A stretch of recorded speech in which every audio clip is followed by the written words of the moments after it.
Sorry. You tell me when you're ready. No, you look. Recording in progress. It's the start. The remodel. We are ready. Okay, call this meeting to order at 6 o'clock. We're meeting in the council chambers of the Twilla County Courthouse building.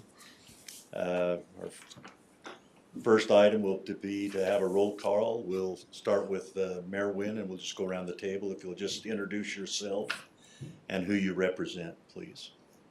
Mayor Wynn, Twilla City, and Dave McCall cannot be here tonight, asked to be excused. Thank you. Jared Hamner, Twilla County. Scott Wardle, Twilla County. Ryan Johnson, Rush Valley. John Olson, Vernon. Sheldon Birch, City of Arda. Neil Critchlow, Grantsville City. Kathleen Godhattan, Lake Point. Mark Ernst, Twilla County School District. James Harwell, Dugway Proving Ground. Thank you very much for being in attendance close to Christmas, but we're short meeting if Eric doesn't. I don't know where he's got a presentation to give tonight. Our first item, to approve our September minutes from our meeting on September 19th. Megan sent those out to everyone. I hope you had a chance to read them. Are there any changes to the minutes? If not, I'll entertain a motion to approve. Make a motion to approve the minutes. A second. It's been moved and seconded that we approve the September minutes. All in favor say aye. Aye. Any opposed? Thank you. Okay, item of new business. We have some people that are ending their term serving on the following boards. The Board of Health. Currently, Mayor Melly from Stockton holds that seat. And on the County Economic Opportunity Board, Mayor Wynn is serving there.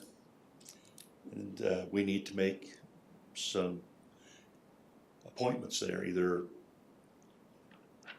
have them continue or appoint someone else. So I'll entertain discussion. I would like to have my Economic Development Director, John Perez, serve on the County Economic Development Board. Makes more sense. He's there anyway, but have him be that voting member rather than myself. Okay. I'd second that. Okay, it's been, It's a great suggestion. Yeah. and his name is Perez? John Perez. John Perez, Yes. okay. Are there any other nominations? I vote that we close nominations and assume the nomination by acclamation. Okay, do we have a second on that? Second. It's been moved and seconded that we close nominations and accept John Perez by acclamation. All in favor, say aye. Aye. Any opposed? Okay, that's done deal. Thank you. Okay, the next one is the Board of Health. Did Nando want to continue? I haven't heard anything. I thought he was gonna be here tonight, but I called him and something may have come up, but Should we hold it over till next month? does it have to be, Megan, it has to be done before the end of the year, or what do you think?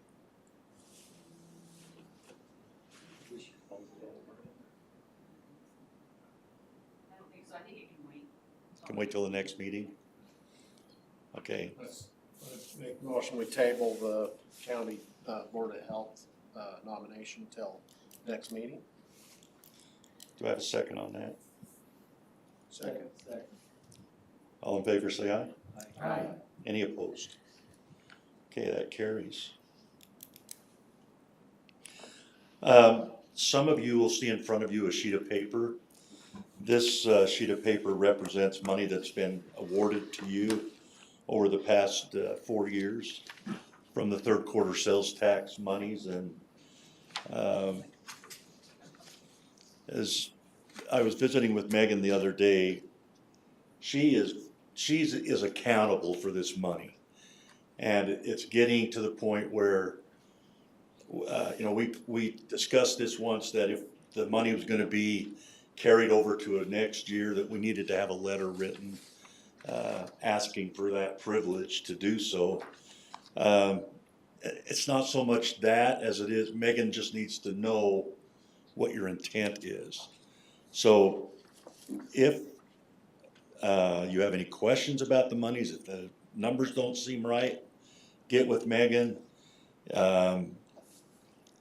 If you have a project that you're working on, but you haven't completed it, please give Megan an update. When do you think that project will be completed?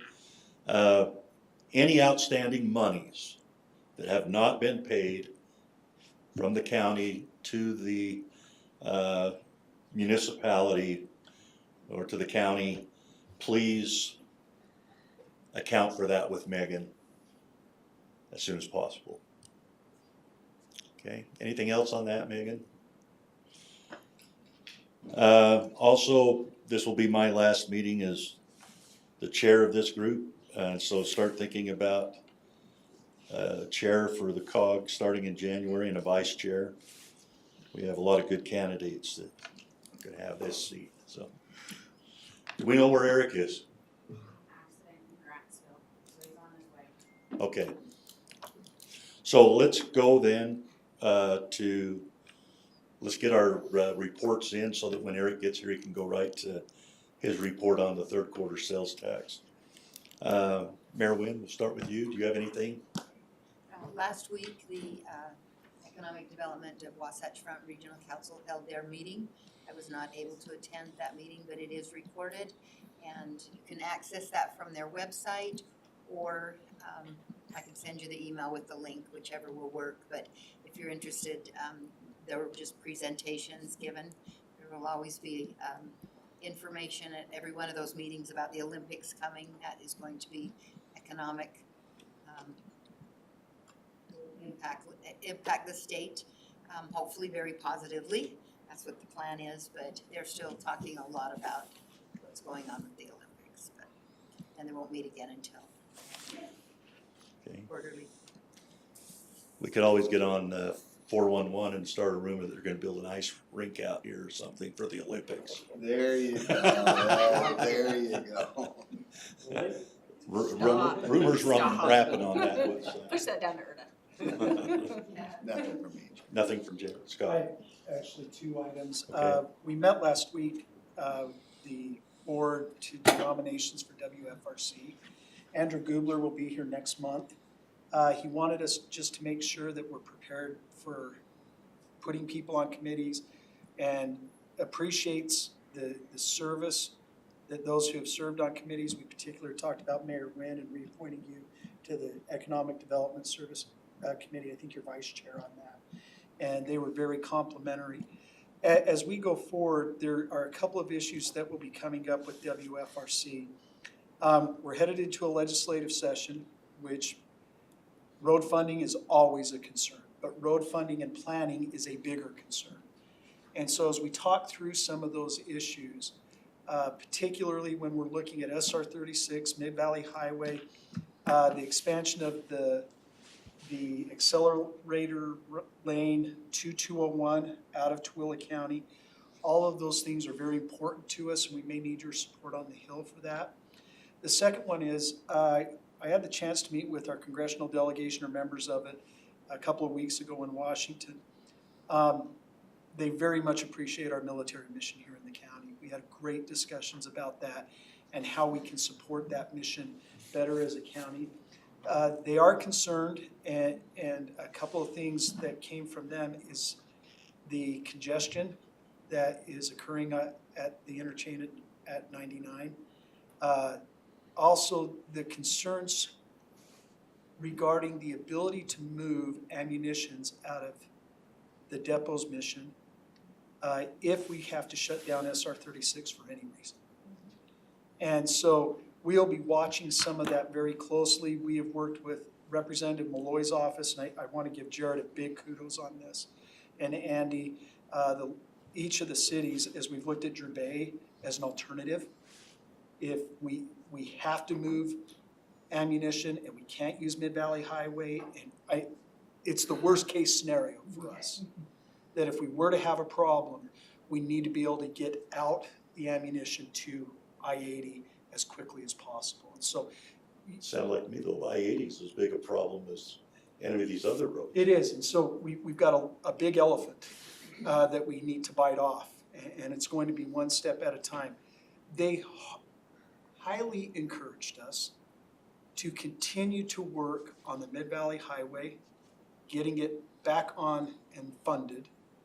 And they encouraged us to work with our UDOT partners on solutions at exit 99 to 201 in those areas.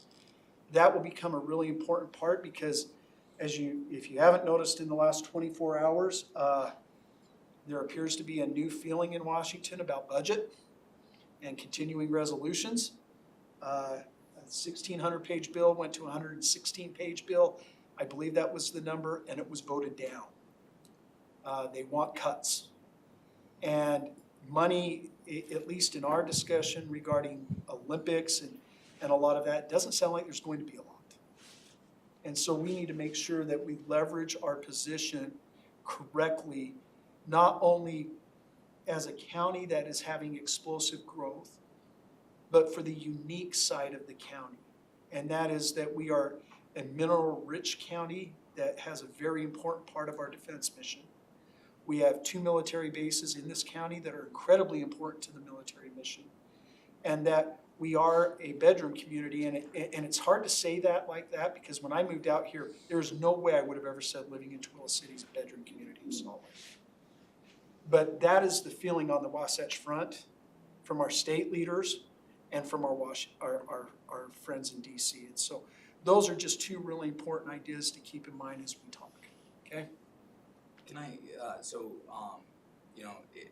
a third thing that I want to add is that for you, because you talk about 2 military bases, we actually have 3 here in Tooele. The Utah Test and Training Range covers northern Tooele County. It has an incredible mission, and we partner with them on a day-to-day basis. We have Detachment 1 of the Utah Test and Training Range down at Dugway Proving Ground. We share restricted airspace so that we can accomplish that mission. I always highlight that while Dugway is 806,000 acres, combined with the 2 ranges north and south of I-80 for the Utah Test and Training Range, we're about 1.7 million acres. Dugway is larger than the state of Rhode Island. We're about the state of New Jersey when you start getting into the amount of both land and airspace that supports the defense mission. The one thing I want to highlight for you is we have had discussions, I can only speak for Dugway, I can't speak for Teed, obviously, but we have had discussions on the need for a railhead. We actually support Teed getting the railhead because they have the everyday mission of moving defense materials around.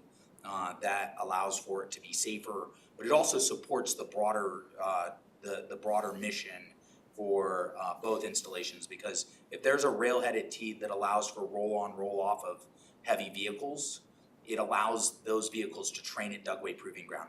Right now, anytime we have large troop formations, in June we had the 76th Operational Response Command, which is out of Salt Lake City, on the reserve side, train at Dugway. It had elements from Alabama to Nevada training there.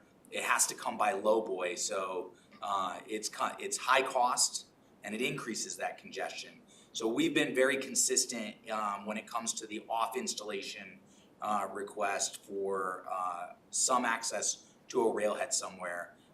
And so that might be something that as you engage, if there's a way to build support for that, would be mutually beneficial to Tooele County in relieving some of that, as well as increasing the resiliency of the ability to move ammunition and other defense materials, and then of course to Dugway. And then the third thing is the Utah Defense Alliance and MIDA submitted a proposal the last 2 years to have the paving over Lookout Pass along the Pony Express It competed really well 2 years ago.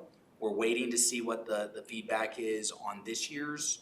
But what the intention there is to allow, you know, cities like Vernon and others to become a bedroom community for Dugway Proving Ground. Because right now we have, my workforce comes from as far north as Ogden and as far south as Saratoga Springs.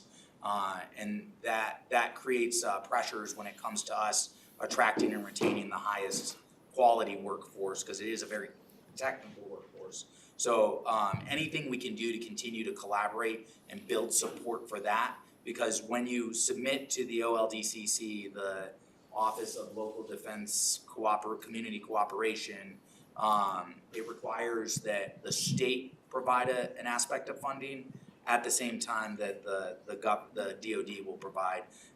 The last big project, I think, was the Dugway School that was funded by cooperatively between the OLDCC and Tooele County School District.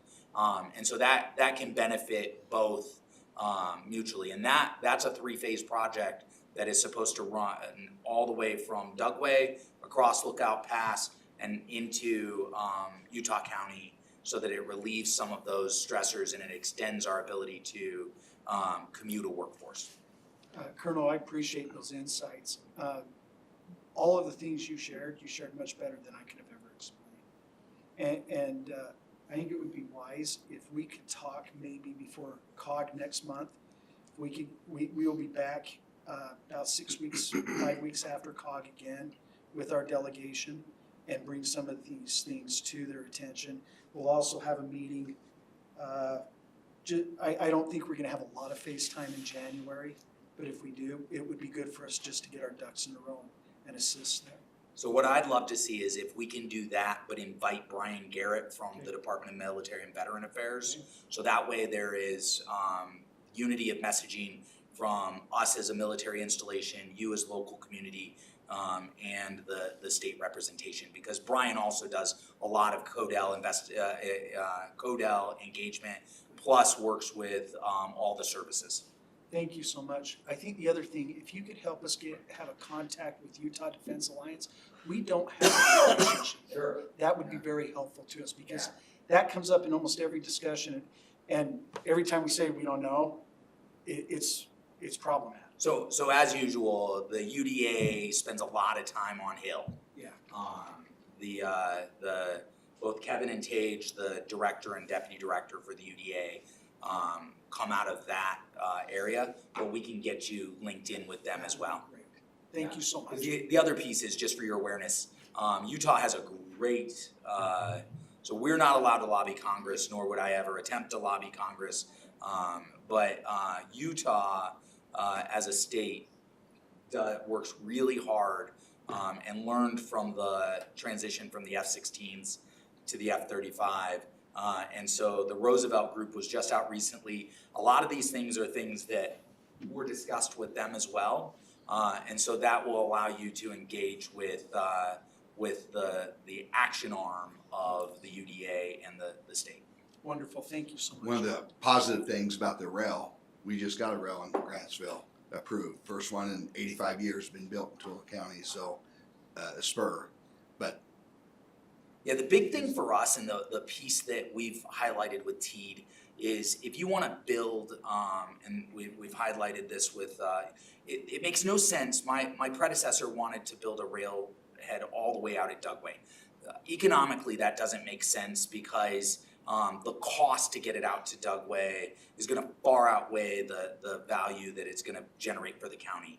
But Tooele Army Depot has a day-to-day mission that involves that rail. And once again, I don't speak for them, but the big thing for us is that it have a roll-on, roll-off capability, whereas most railheads use material handling equipment to pick up off the train cars.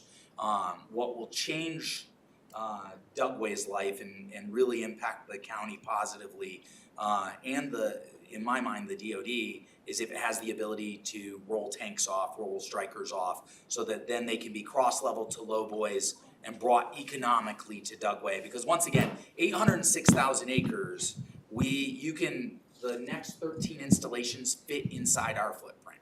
Wow. And we're just the fourth largest installation in the Army. But it would definitely increase flexibility for the Army, the DoD, because we're seeing an increase when it comes to reserve units training. And that's what's gonna generate the economic benefit both for the county and for Dugway. So they don't have roll-on, roll-off capabilities at the depot? Not right now. I don't think they have a railhead at the depot right now. If I remember correctly, they said when Deseret Chemical Depot went away, the spur that came off that line that runs through Tooele was cut or was decommissioned. And so. So they're doing all tru- I think all that's a trucks? conversation you should have with the depot. I don't wanna speak for them. I just know that those are the conversations that we've had, how to best benefit the ecosystem across. Because a lot of folks don't understand how big the defense ecosystem in the Salt Lake City region is between the Utah Test and Training Range, Dugway, Tooele Army Depot, Fort Douglas, Camp Williams. It's a significant, and Hill Air Force Base, of course. It's a significant, and so the more we can work together to benefit each other at a minimum expenditure of resources, the better it's gonna work out. More likely we'll get support. Thank you. Do you have anything else, Scott? Can I ask just one question? Yes. If you don't mind, Chairman.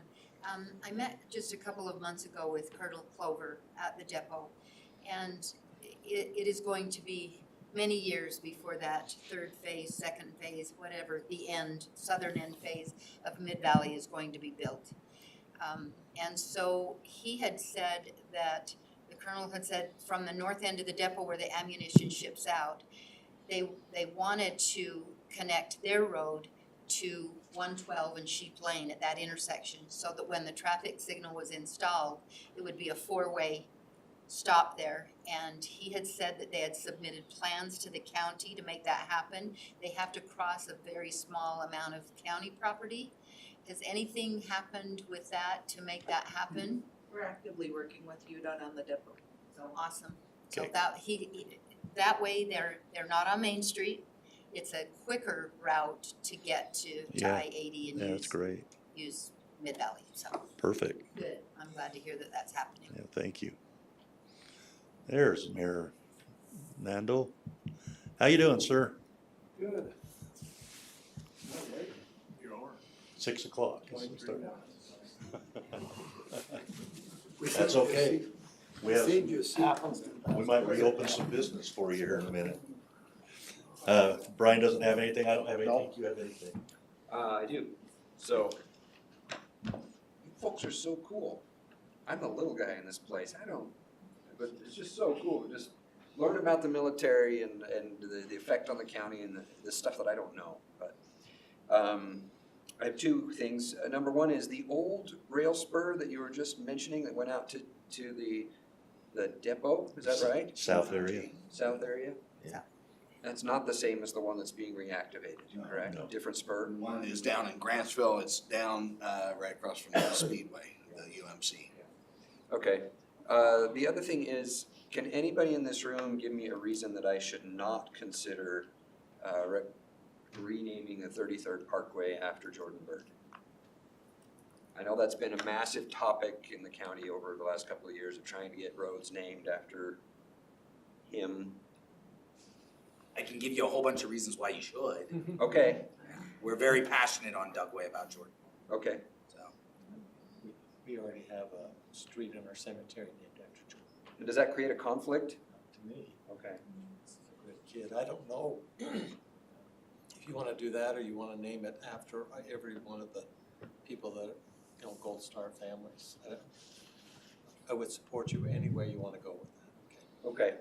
Well, I just know that there's been enough conversations about it before. I figured I should ask.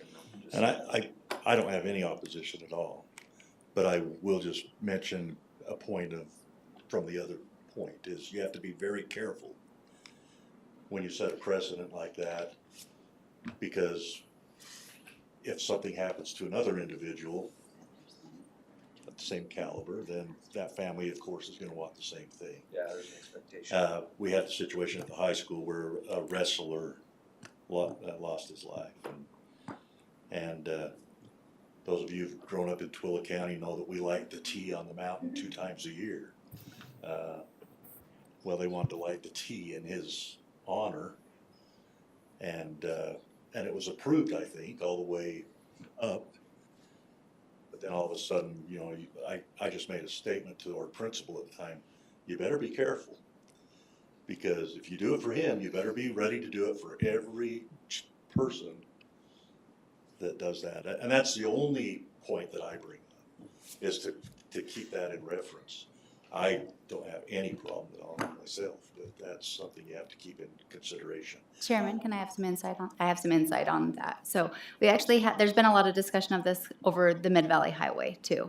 And so in our conversations with UDOT, that's exactly it, especially with something as sensitive as somebody killed in action. There's probably hundreds within our community. This is just the most new or recent, or I don't know the right words, I'm so sorry. So you just have to be, it could seem disrespectful to others that have been in our community too. So they just, that was UDOT's concern with it, is that we just kind of stay away with, you could do it a Veterans Memorial Highway or something like that and have some kind of something along the way for everybody within the community that the family members want to submit. But you would never want to just do it for one.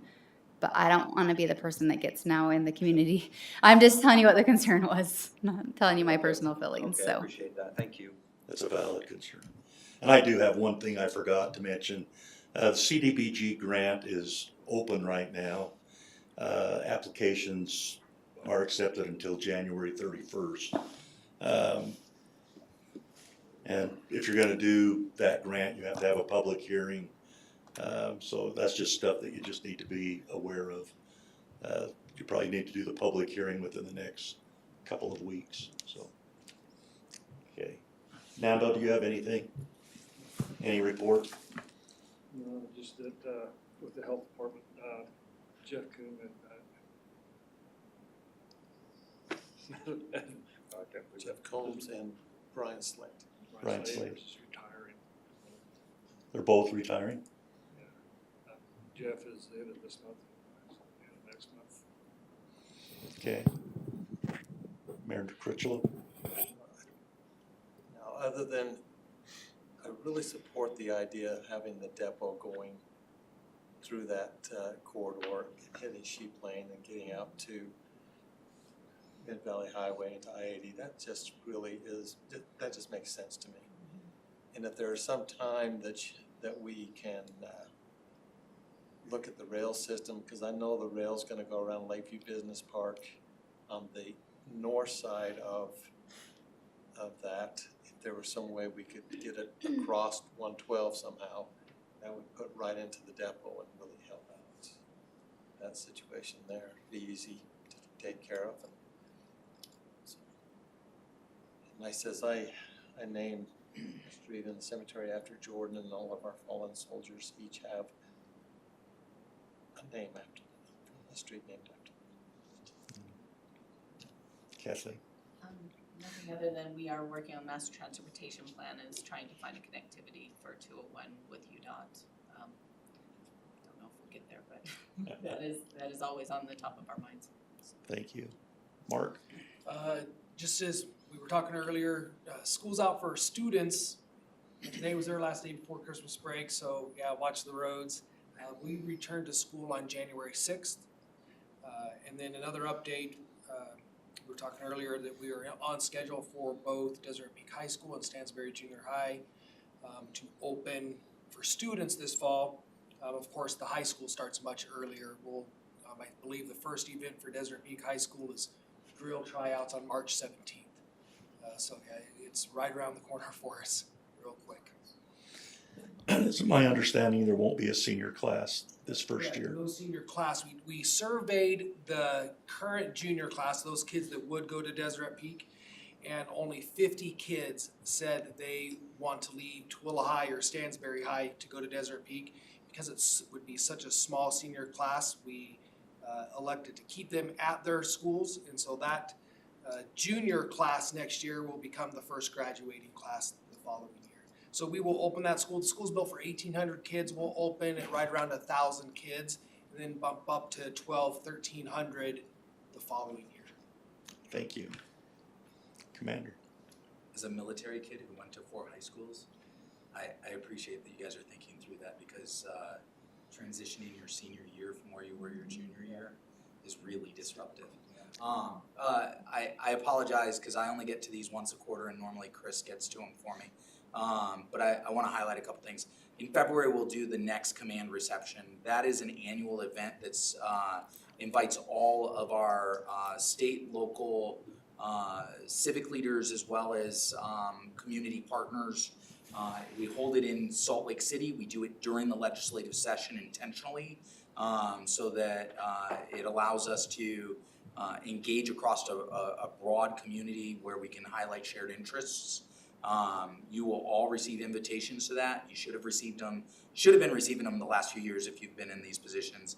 I strongly encourage anybody to come because it not only last year what we found was some of the engagements, it's not even Dugway. Dugway benefits from it, but it's the University of Utah Veterans Center communicating with the state legislature on ways that we can support the Dugway community, but it had there was no work being done on Dugway, and it actually benefited a larger veteran and military community.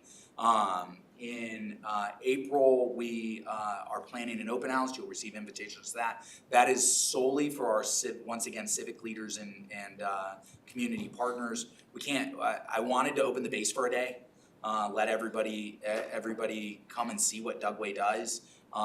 Unfortunately, I don't have the security guard force that would allow us to do it in a way that was responsible. So this first go around, we just want to make sure that our enterprise partners have a clear understanding of what the Dugway mission is, what we do out there. Obviously, in lots of places, there's questions on things that are going on, whether it comes to UASs or whatever it may be.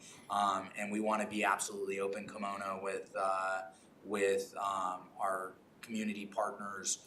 So it'll allow you to get an understanding of what do we do in the test ranges, what do we do in the labs and chambers, and how we operate safely to ensure that we do our defense mission, but also do it in a way that is responsible both we get lots of questions when it comes to things lately like the deaths of horses in the Anarchy herd. So we're working with a new community partner there to kind of highlight how we're environmental stewards and how we do things responsibly. So what we want to do is kind of coalesce that into something where we all have a conversation at once. And you guys are comfortable with what we do out there and know it beyond Area 52. I promise we don't have aliens. In June, and Mayor Wynn and I have talked this, and my public affairs team should be reaching out to her office here shortly. So this is the 250th anniversary of the Army, birthday of the Army. I like to remind people we raised an army to create a nation. And so it also kicks off the 250th year of the United States with our 249th birthday on July 4th. Normally we do an event out at Dugway Proving Ground. We run around the installation with folks that want to join us. Last year, Mayor Wynn joined us for the cake cutting. What we'd like to do this year is do it in Tooele, inviting the veterans and the community to join us. We have to work out the details on that, obviously, but Dugway has been a part of Tooele County for 82 years now. This will be our March 1st. We will celebrate our 83rd birthday since our creation. And so what we want to do is recognize the inextricable linkage between Tooele County and Dugway Proving Ground. And so we're looking to that. And then of course in July, I will leave command. And so you'll get a new person sitting in this seat. Couple other things that I want to highlight because it benefits the broader community. We are currently working with the Office of Energy Initiatives, which is a headquarters Department of the Army office that works with local and state energy providers to look at the possibility of increasing our solar field out there to support the area needs. Obviously, all these things, we're tied together at the hip because we have a workforce. Our workforce does our mission. When things like this happen, it benefits the county. And as we go through that, Chris will coordinate with you guys to make sure that there's visibility on it. But we are constantly looking for opportunities that benefit the community and benefit Dugway. 806,000 acres, there's a lot we can do out there. What we want to do is do it so that it benefits the Department of Defense, but also benefits our local partners. So that's what we've got going on out at Dugway Proving Ground. Thank you, guys. Thank you. Our theme for our 4th of July celebration is 250-year celebration. Thank you. I know that time passes fly when I hear, well, I'm gonna be relieved in command in I'm July. not relieved. Well- That has a meaning in the Army. I'm sorry. I'm gonna change command. You're gonna change command. I get 730 days to lead this great organization. I want all 730 of them. So I'm not getting relieved. Okay. You're getting changed, but it seems like it happens.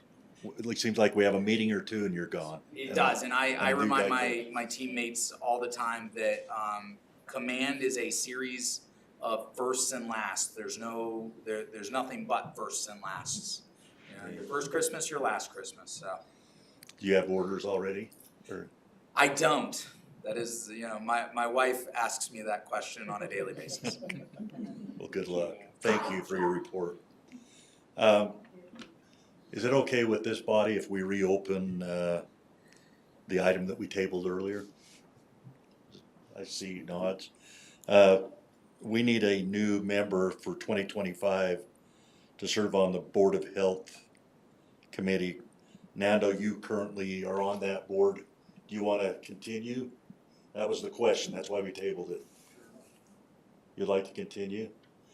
Jeff asked me if I would do, because they're both of them retiring, so. Okay. So I'll entertain a motion. I nominate Nando Maley to stay on the County Board of Health as the COG representative. We have a second? I'll second it. It's been moved and seconded. Are there any other nominations?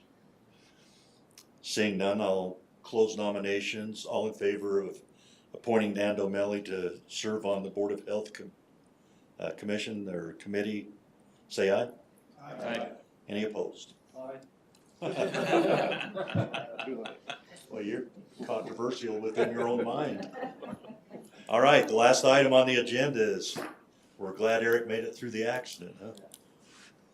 Apologize for that. That's not a problem. We'll turn the time over to Eric. Just for your information, the third quarter sales tax committee's met several times. We still don't know if we've got things the way we want it. We all think that this document will be or this scoring sheets will probably be something that we'll continue to work on over the years, but what we've come up with, we hope will be a benefit to help us go through those applications for the monies from the third quarter sales tax. So Eric, we'll turn the time over to you. All right, thanks, Chair. And again, I do apologize for being late. Had an accident happen right in front of me at the intersection, and so I had to stop and make sure everything was okay and get them out of the way and wait for the officers to get there. So a couple things as we go through this, I think everyone's known, we talked about it over the last couple of years. So as we've done this, a couple of things trying to keep in mind is we want to make sure that on the application itself, we're getting the information we need to score. That's been a couple of things that we've realized is we'll go in and we'll score and we're like, how do we score that? We didn't ask the question. So that's one thing we'll be looking at. What we've kind of done is said, hey, how do we want to score it? Get scoring in place, and then we'll make sure the application asks the right questions. So with that, we want to make sure we can provide clear scoring. That's the other challenge we've had is how do you score, we don't have the information, or what does that mean? So as we go through this, I think the hope is you see it, you're going to be like, okay, that's pretty clear, that's going to be obvious. And the other thing we wanted to do is try and create some more separation. We've seen over the last couple of years that when we score, everyone's the same score. They're tired, right? So we did, as we go through this, we on the last with the subcommittee, we went through, took last year's applications and did this. Now everyone's close, but we were seeing separation of 5 or so points. I think everyone was still probably within 10, but there was no ties. And we made another little tweak with it that I think will help that. So we're not expecting huge differences, but we do expect to be able to see some. So, all right, so we'll go through. So just the next few slides are going to be the different criteria. Hopefully you can see one of the screens close enough to at least get an idea. So cost effectiveness. This is one of the things that we are required to score on. And we've been using population. What we've decided is there's nothing that actually says we have to use population, so we're calling it per user. And as the applicant, you'll be able to specify what you mean by user. So if you want to say everyone in the county is going to benefit from that, that's what you're going to put on the application. The committee will look at it and they will decide whether they truly agree that every person in the county is going to use that road. And we may say, yeah, we agree with that, or you know what, someone from Ibapaw is not going to use that, so we're going to remove the population of Ibapaw from the calculation. Okay? But that is, it's a user, not a population, so that removes some of the, well, does the county get to use all of Tooele County? Right, so that, we're going away from that. So again, as we think about the application will say, who's the users? There will be checkboxes. You're gonna say Tooele City, Grantsville cities, you know, you're gonna choose who you're using for that. Again, making it easy for us to say, and we'll look at it as whoever this committee and say, we're in full agreement, we'll use that number, or again, we don't think that population would use it, we're gonna remove that from the calculation. So this is the only one of the application, even though there is still a small and a large, that there really is a difference. So if you can see, for the large communities, so that's really everyone 10,000 over, so it's Grantsville, Tooele City, the county, the cost per user start at less than 25. And then they are in 25 increments up to the last one being 150, which would score you 0 in that. So again, as we ran through, pretty much, if you know, we think everyone's going to probably really be in that 25 to 50, maybe the 25 or less, but it would really depend on if someone comes in with a big project. But that does start to allow us to have, by going with those smaller numbers, that allows some separation on projects. For the smaller communities, sorry, Megan or Brittany, whoever run back there. Yeah, so we're 150 is the starting point up to 300. So again, just thinking through that, we'll adjust there. Okay, now you can. It's really me, I just couldn't, I wasn't sure who I said Megan, I thought, no, it's probably Brittany. All right, so project type, 4 categories here. So as we think about the project type, and again, you're gonna tell us what the project type is, give us an explanation where we can confirm that. Are you looking to repair the road? So this is just, you know, filling a pothole, some cracks. Or are you doing maintenance, resurfacing, such as a chip seal on it? Improvements, so you're widening it, you're adding curb and gutter, some sidewalks, lighting, those would be improvements, or is it truly a brand new road? And that's the scoring in that, so. And also an improvement would be taking out the old and putting in the new, but keeping the dimensions Yeah. the same. Yeah. So that's where we look at a type of project to help score. Next one is congestion mitigation. So again, are you improving an existing road or is it a new road?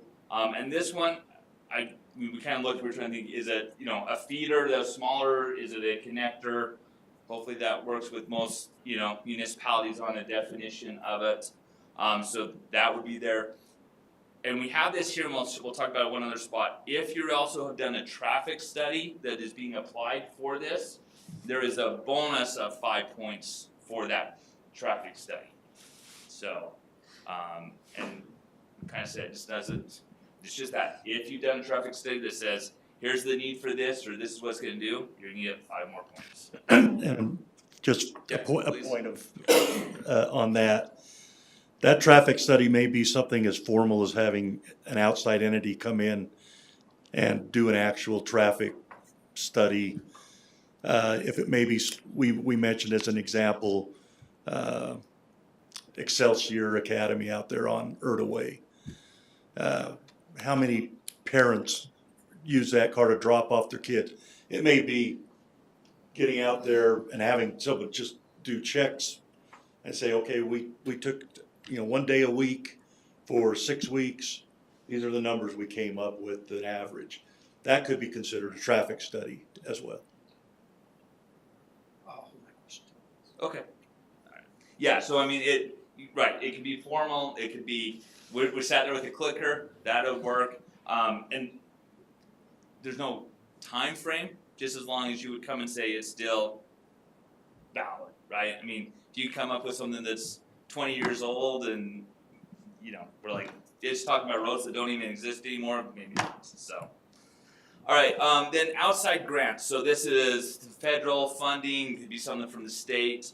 So if you haven't applied, no points. If you've applied, but that could be either you applied and you haven't heard back or you weren't awarded, there's points for that. If it was awarded, you get points. And again, this is where we have kind of the bonus points. If the application is, this money I'm requesting from COG is the money I need to match to fill that need, there's that additional 5 points as a bonus, just to help. Again, as we look about if there is money coming from the federal government, we want to make sure we're taking that. So if you're like, hey, I need, this request is to help or to make that match, there's the additional there.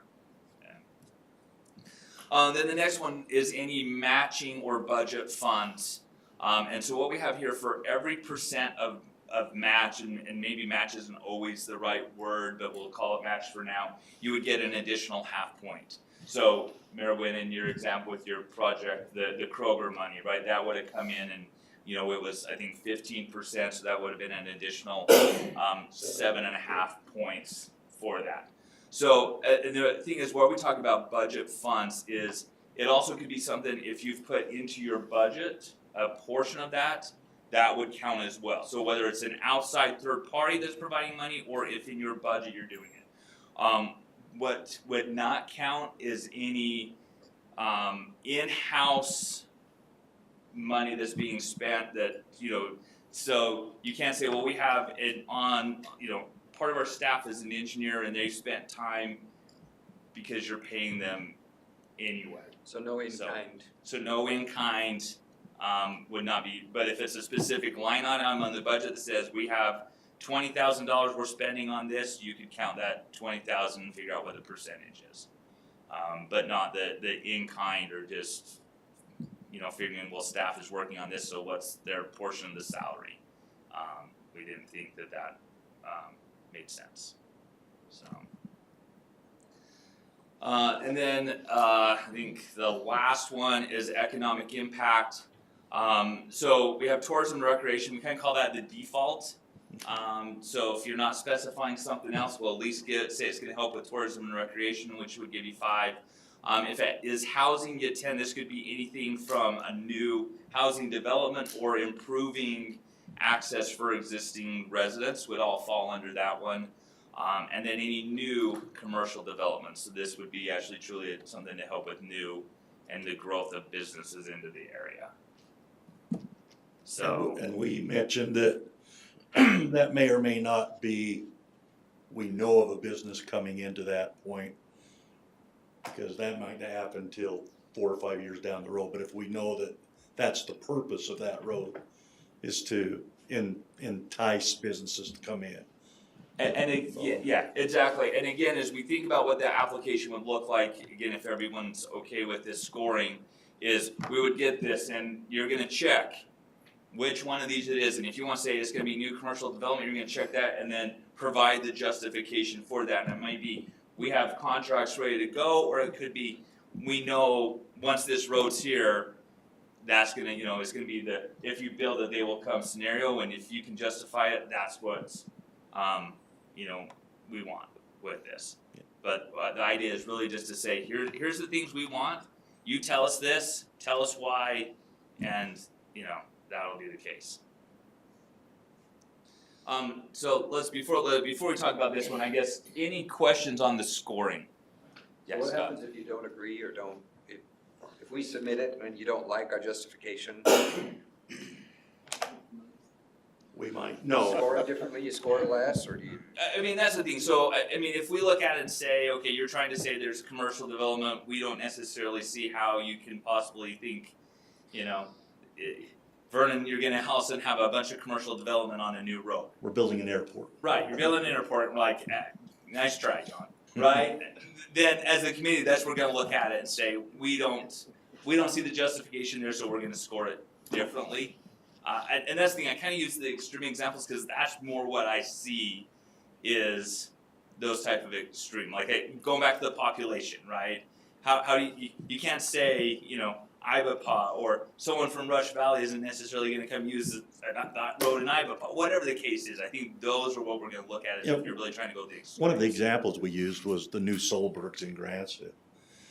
You know, is it fair for Mayor Critchlow just to include the population of Grantsville and that's it? When I know for a fact that people in South Rim and Rush Valley will probably go to that new Solbergs so they can avoid the traffic on 36. So he would probably include the population of Grantsville, South Rim, perhaps Stockton, and Rush Valley, maybe Vernon.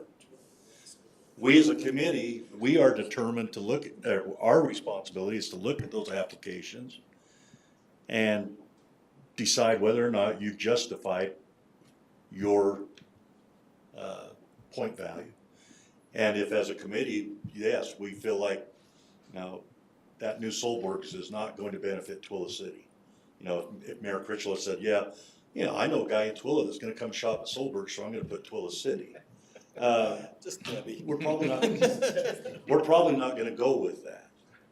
Even though there probably will be some people that will go to that Solberg, because it's, in a generality, that's just not gonna happen, so.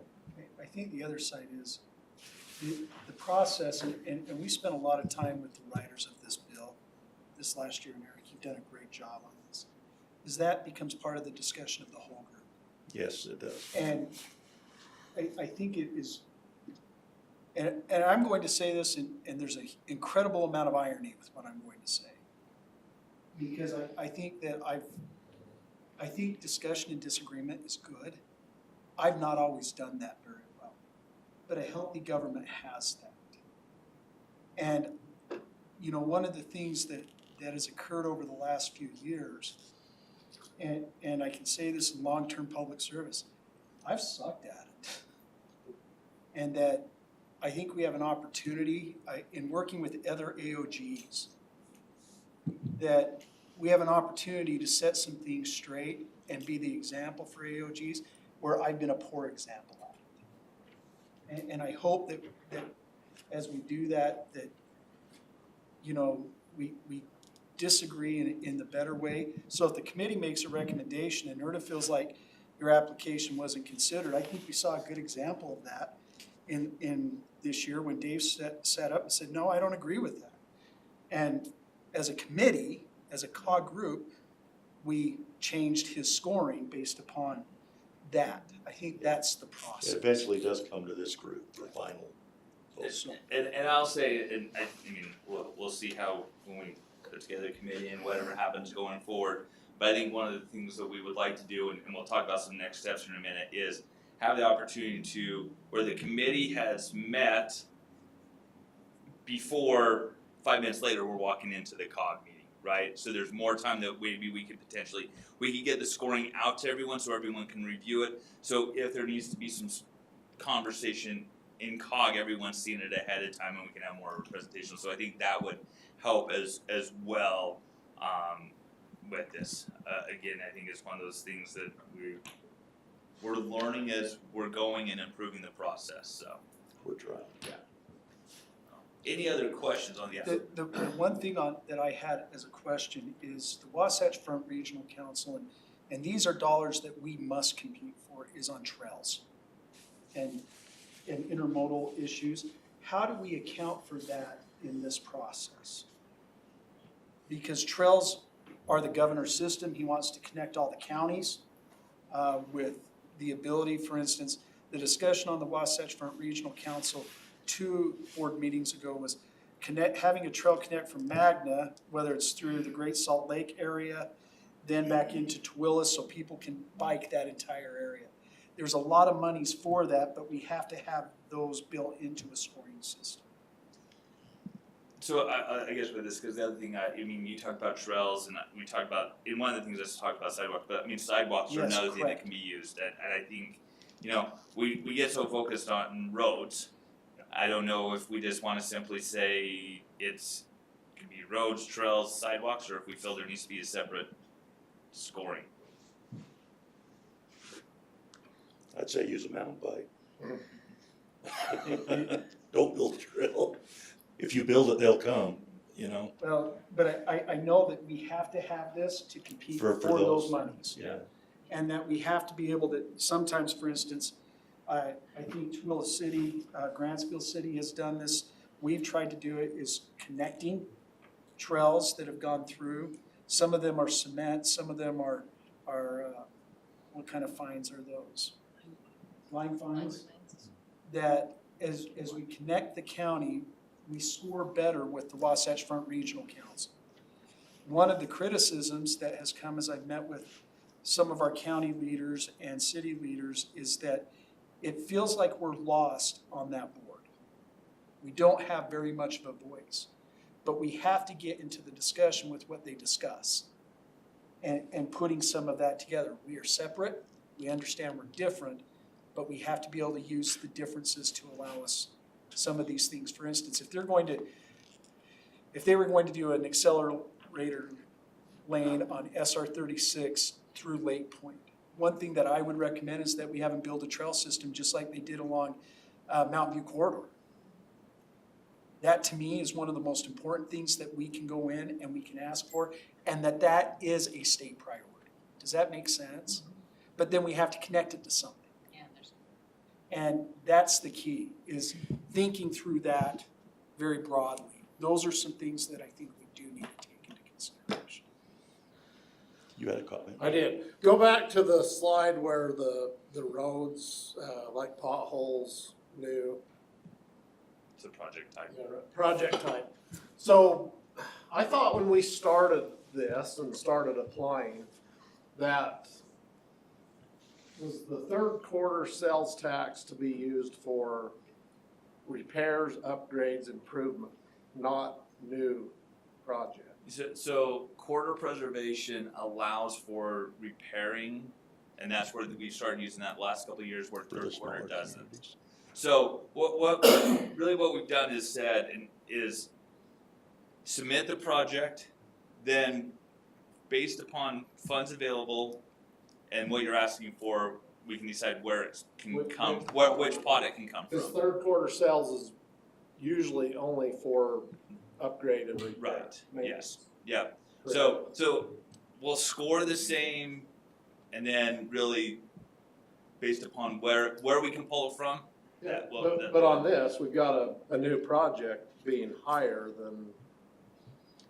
Thing is though, but you a third quarter project isn't really gonna be competing against a corridor preservation project. Does that make sense? So as we score it, yeah, so you coming in with a repair is good. If everything else is the same, you're gonna come in score lower than, say, someone that's gonna put in a new road. But then as the committee, we can look at and say, but yours can be paid out of corridor preservation. And so we have the funding available to do that. The new project's gonna be paid out of third quarter. Is that, Yeah, I guess, if we choose to pull from, because third quarter is for not to be used for new, right? third quarter is new. Third quarter is new, I thought it was the upgrades and the. No, so improvements. corridor is that one. Corridors, The corridor. Corridor can be used for repairs, third quarter can not, is at the simplest level. So that's why we've been able to start using that. And we'll get to another slide that might help with what you're talking about, the proposal. Yeah, I mean, the way I've understood it is we've always wanted to try to do improvement projects, not new. And I thought that was third quarter sales tax that we started all that. Yeah, no, the corridors was allowed for the repair. Yeah, to be honest with you, the first few years, it probably did come from the wrong fund. It might have, yeah. Yeah. Okay, thank you. Any other questions on the scoring? Okay, Brittany, if you can go to that, yeah.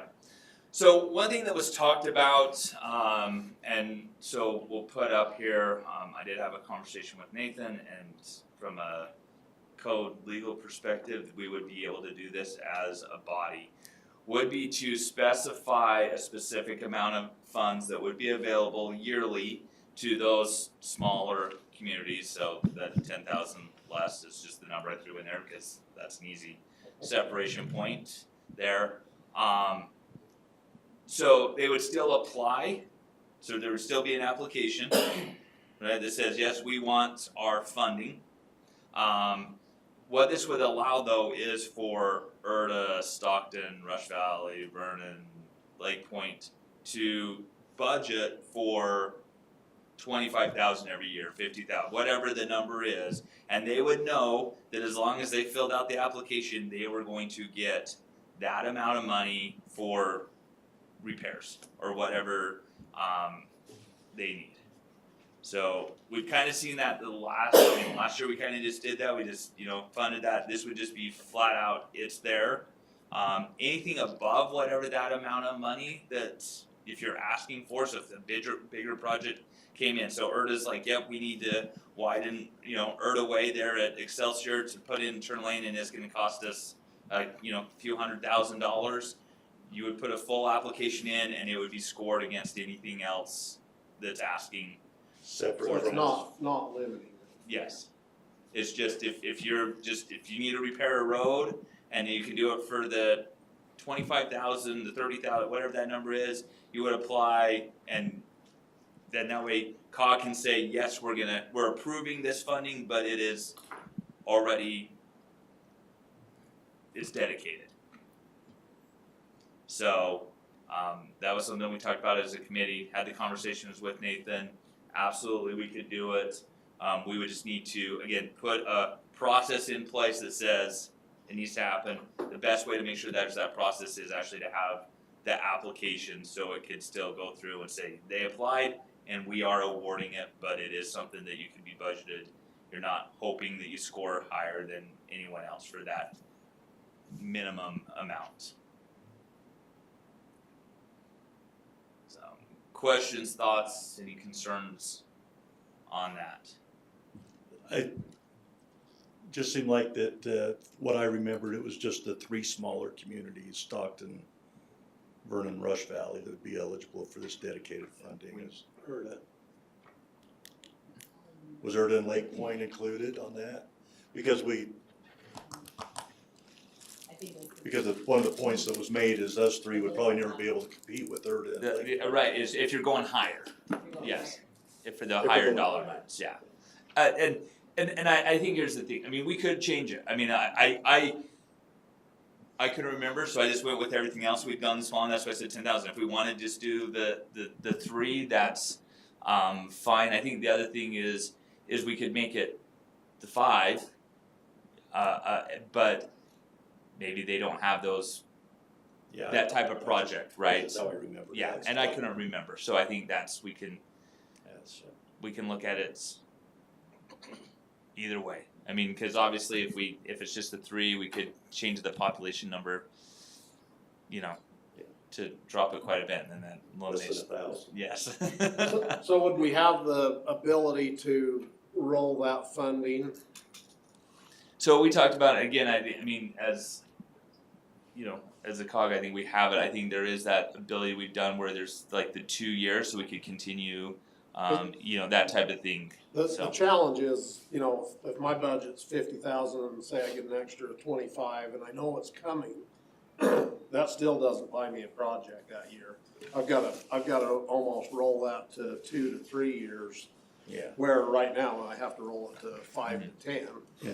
But The biggest challenge we have is getting a contractor to come out We'll with do it for, less than 250,000. They're not gonna come. I think there are two concerns, not that we don't wanna roll money. But number one is the accounting of it. It is, for Megan's job, it is a substantial part of her job to do this. It's tough. That was not in her job description and things. Number two, I don't think, I can't speak for the council. But I don't think we have a problem with that, but it may be good for the smaller communities to band together with the county on projects and piggyback off of some of those projects. And I've talked to the manager's office about that, and how can we do that? So staging isn't the cost, you know, they may have to drive a little bit further. I think that that, you know, is a great opportunity, where we have some contracts, for instance, with Erda and Lake Point on roads. I think that's already built into that contract. But there's ways that we can work with it. I just don't know if we can go out 5 years or three, Yeah, beyond, I don't- really beyond I don't know 3 if years. five's reasonable, you know, 2 to 3. And I think the other side is, and this is gonna sound really, if we have changeover in councils at your level or at our level, I don't know if we should be binding those councils and administrations 6 years out or 5 years out. I agree. I think that that is a concern. And along that was one thing Nathan did mention, is we would wanna have something that says, you know, review, is this working, you know, so again, anyone in this room today, at the end of 2024, is not tying Right. people to something, you know, 6 years down the 2030. road. Yes. Right.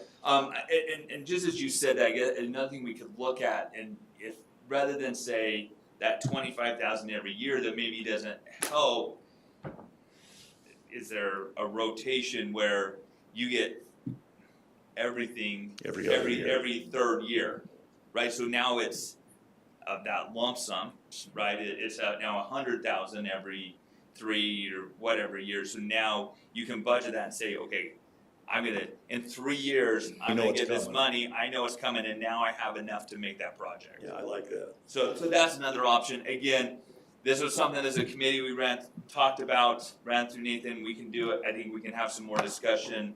But I think it's really, as a body, are we okay with this sort of approach? I sure. I like it. Yeah. No, I'm not gonna kick But you. we're, you know, I mean, we're talking peanuts compared to what Twila said he is considering, and, you know, but a little bit, like John and I $50,000 is a talked lot about, of money. a little bit. That doubles goes a my long entire ways. budget. And that and that's when we talked about it, and that's when we brought it up, I recognize that, and that's like, I kinda like the idea, and it allows you to plan for it and budget it, because you do have to come up with these projects, so kinda like the key. We couldn't even spend $1 million if we tried. Oh, I could. The discussion's really, really good and I like it, but the question I have is about the details. Like earlier when we started this last break, you know, little sub-discussion, yes, well, that's not, John said, this is what I kind of remember in the, around the room.